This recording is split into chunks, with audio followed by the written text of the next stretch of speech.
마지막 입술. 이 이야기는 오래된 마을의 좁은 골목, 뉴욕의 그린위치 빌리지에서 시작됩니다. 이곳은 가난했지만 예술가들의 열정과 꿈으로 가득한 곳이었어요. 낡은 계단, 삐걱거리는 창문, 그리고 겨울이면 차가운 바람이 골목을 채웠지만 그 안에는 서로를 의지하며 살아가는 사람들이 있었습니다. 그 마을 꼭대기 방엔 젊은 여화가 수와 존 씨가 살고 있었어요. 둘은 친구이자 동료였고 가난했지만 서로의 꿈을 믿으며 살아가던 청춘이었습니다. 그러던 어느 날 마을에 폐렴이 퍼졌습니다. 왕진을 몇 차례 왔던 의사의 얼굴은 점점 어두워졌죠. 그리고 어느 날 의사는 수에게 조용히 말했습니다. 존 씨는 몸보다 마음이 더 아픕니다.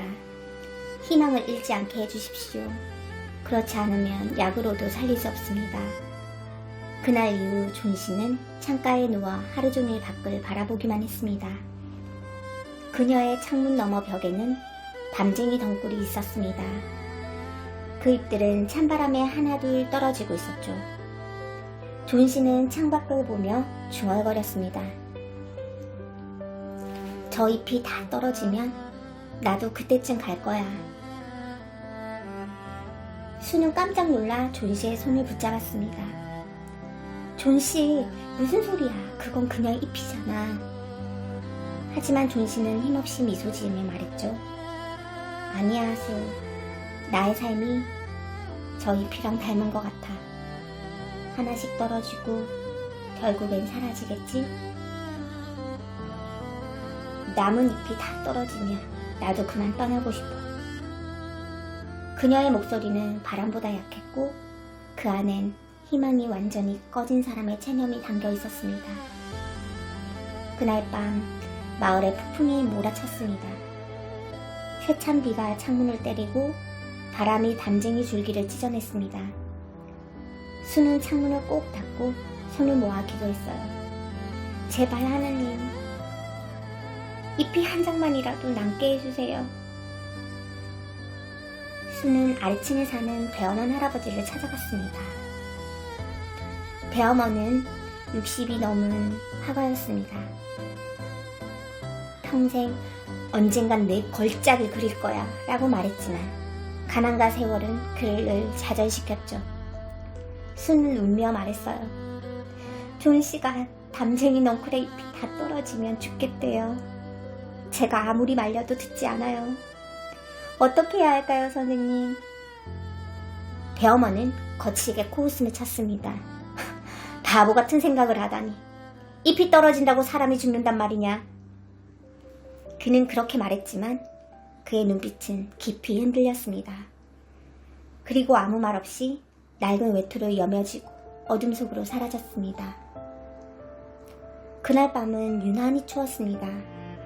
거센 비와 바람이 벽을 때리고 담쟁이 잎들이 하나둘 떨어졌죠.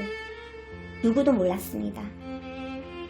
한 노화가가 비바람 속에서 작은 등불 하나를 들고 벽 아래에 서 있었다는 것을. 그는 젖은 손으로 붓을 들고 벽 위에 조심스럽게 잎을 그렸습니다. 진짜 잎과 다를 바 없는 가장 간인한 생명의 빛깔을 지닌 마지막 잎을요. 다음날 아침 존 씨는 눈을 떴습니다.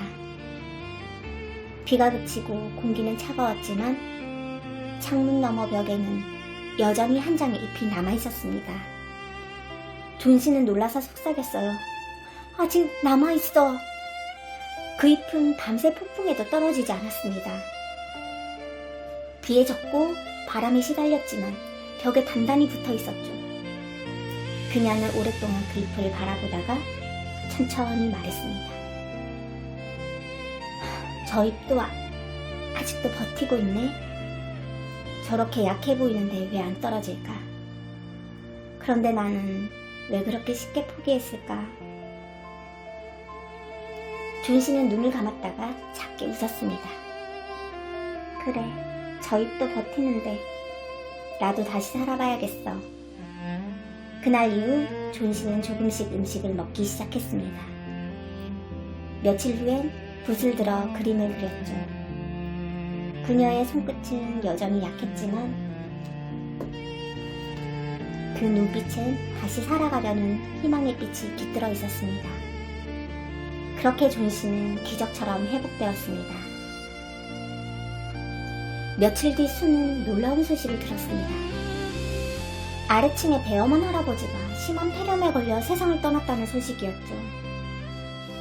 폭풍우가 치던 밤 밖에서 오랫도록 있었대요.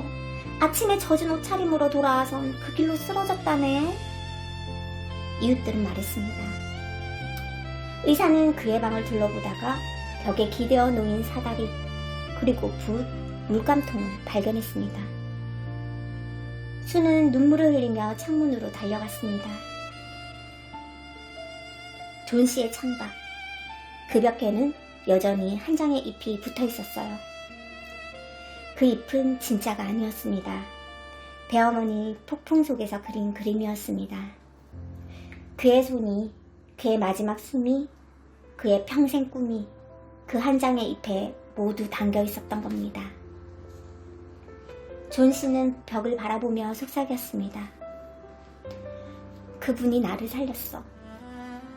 그녀는 조용히 눈을 감고 그 잎을 그린 사람의 마음을 느꼈습니다. 배어머니는 평생을 기다리던 자신의 걸작을 비로소 완성했습니다. 그것은 세상에 팔릴 그림도 미술관에 걸릴 작품도 아니었어요.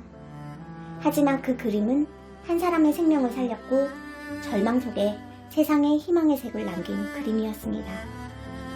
그것이야말로 진짜 예술, 사람의 마음을 되살리는 예술이었죠. 창밖의 잎은 여전히 벽에 붙어 있었습니다. 햇살을 받으며 반짝이는 그 잎은 더 이상 슬픔의 상징이 아니라 삶을 이어주는 희망의 약속이 되었습니다. 존 씨는 다시 붓을 들며 말했습니다. 나도 언젠간 누군가의 마지막 잎새가 되고 싶어. 마지막 잎새의 작가 오헬리는 이렇게 말했습니다. 삶의 진짜 아름다움은 거대한 사건이 아니라 누군가를 위해 조용히 베푸는 작은 사랑 속에 있다. 이 이야기는 희망이 사라진 세상 속에서도 누군가의 마음속에 남아있는 한 장의 믿음이 얼마나 큰 힘이 되는지를 말해줍니다. 그의 작품들은 늘 희망과 인간의 따뜻함을 이야기하는데 마지막 잎새는 그 중에서도 가장 조용하지만 가장 강렬한 사랑의 이야기인 것 같습니다. 진짜 걸작은 캔버스 위가 아니라 누군가의 삶 속에 남는 그림이다 라는 생각을 해봅니다. 보이지 않아도 당신의 마음에 따뜻한 문장이 켜지길 바랍니다.